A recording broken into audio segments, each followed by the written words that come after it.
پہلے تو میں ڈیمز کی بات کر لوں، اس کے بعد میں صرف بریفلی اس ڈاکیومنٹری کی بات کرتا ہوں۔ دیکھیں، ہمارا جو ملک میں انفارچونیٹلی ایک بہت بڑا المیہ ہوا، وہ یہ کہ ڈیموکریسی کے اندر جو ہر 5 سال کے بعد الیکشن ہوتا تھا، اس الیکشن کی وجہ سے لانگ ٹرم پلاننگ نہیں ہوئی، اور ڈیمز لانگ ٹرم پلاننگ ہوتی ہے، اور جو بھی ملک ترقی کرتا ہے وہ ہمیشہ لانگ ٹرم پلاننگ سے کرتا ہے۔ اگر چائنا کو آج ہم دیکھتے ہیں کہ دنیا کی سب سے تیزی سے بڑھتی ہوئی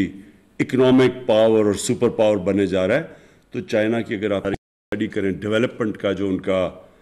ان کا جو ماڈل ہے، وہ لانگ ٹرم پلاننگ کا ہے۔ ابھی سے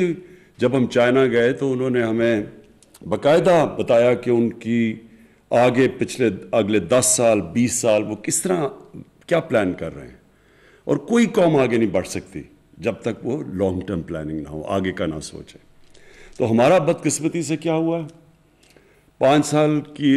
ٹرم ہوتی ہے، کوشش یہ ہوتی ہے کہ 5 سال کے بیچ میں جو بھی چیز کمپلیٹ ہو جائے تاکہ پبلک کو دکھائیں، پھر بہت زیادہ اربوں روپیہ اشتہاروں پہ خرچ کریں، اور پھر اس کے اوپر الیکشن جیت جائیں۔ تو یہ جو ہمارا ایک ہینڈی کیپ آیا، اس نے بہت نقصان پہنچایا پاکستان کو۔ سب سے بڑا نقصان یہ پہنچایا کہ ہماری جو اویلیبل ہائیڈرو الیکٹریسٹی تھی وہ سستی بھی تھی، واٹر ریزروائرز بھی بن جانے تھے، ہماری ایگریکلچر کو بھی فائدہ ہونا تھا۔ بجائے اس کا سوچنے کے لیے وہ شارٹ ٹرم میں ہم نے فیصلے کیے، جس سے آج پاکستان کی جو بجلی ہم بناتے ہیں وہ سارے بر صغیر میں سب سے مہنگی بجلی ہے۔ اور وہی نہیں مہنگی بجلی، بلکہ جس طرح کہ ہم نے کانٹریکٹس کیے، جو ابھی فیصل واڈا نے بتایا کہ کانٹریکٹس یہ کیے کہ چاہے ہم بجلی خریدیں یا نہ خریدیں، کانٹریکٹس اب ایسے ہیں کہ 2013 میں 180 ارب روپے کی کیپیسٹی پیمنٹس تھی، میننگ کہ ہم بجلی استعمال کریں یا نہ کریں اتنا پیسہ ہم نے دینا تھا پاور پروڈیوسرز کو، جو جنریٹ کرتے تھے بجلی۔ ہماری گورنمنٹ آئی، وہ اماؤنٹ پہنچ گیا، جو نئے پلانٹس آئے جنریشن میں، تو وہ پہنچ گیا 500 ارب پہ۔ اور 2023 میں 1500 ارب روپیہ ہم خرچ کریں گے بجلی کے کیپیسٹی پیمنٹس پہ، چاہے ہم وہ بجلی استعمال کریں یا نہ کریں۔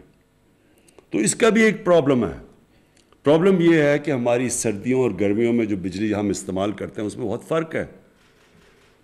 گرمیوں میں ہماری اس وقت بجلی اگر 24,000 میگا واٹ کے ارد گرد استعمال ہوتی ہے،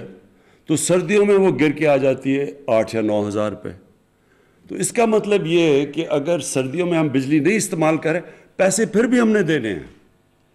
اس کی وجہ سے بجلی مہنگی ہو گئی ہے، اور پھر کئی کانٹریکٹس ہم نے کیے جس میں ہم نے بڑی مہنگی بجلی کانٹریکٹ کی دنیا کی مقابلے میں۔ تو یہ اس لیے ہوا کہ یہ ساری شارٹ ٹرمزم کے اوپر، اس میں کرپشن بھی تھی، شارٹ ٹرم سوچ تھی کہ ہم صرف اگلے الیکشن کا سوچیں اور پھر اس کے بیسس پہ الیکشن جیت کے تو پھر آگے چلیں۔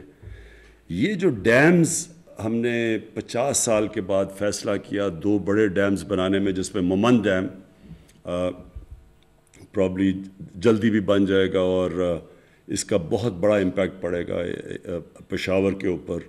اور پانی واٹر سپلائی کے اوپر، پانی کے آگے ہمیں جو پرابلمز ہوں گے، اور بجلی بھی بن جائے گی۔ یہ 50 سال کے بعد 2 ڈیمز بڑے بن رہے ہیں۔ اس سے پہلے ہمارے پاس تھے تربیلا اور منگلا، ہماری زندگی میں وہ بنے تھے،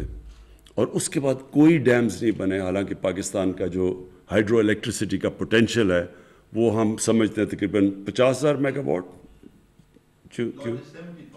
70,000 میگا واٹ کا پوٹینشیل تھا، جو کہ اگر ہم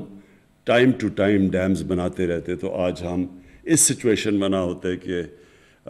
ہماری جو انڈسٹری ہے اگر ہم اس کو سبسڈائز نہ کریں تو وہ مقابلہ ہی نہیں کر سکتی ہندوستان اور بنگلہ دیش کی انڈسٹری کا، کیونکہ وہاں کے بجلی کے ریٹس ہمارے سے کم ہیں۔